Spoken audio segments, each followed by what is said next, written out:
गोबरलाई तल झार्छौ हौ फोटो खिचौ हाम्रो भाइलाई हाल्दै ल हेर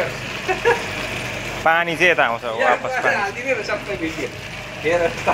यहाँ हेर्छ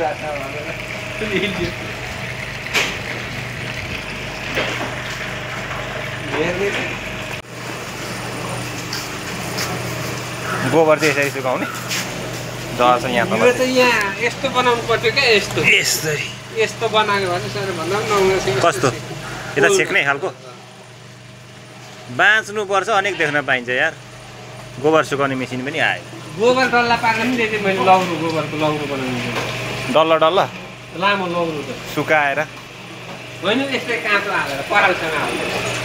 त्यो त उयो गुइठा बनाउनुको लागि नि होइन लामो लामो लौरो थाक्दै हेरेँ मेसिन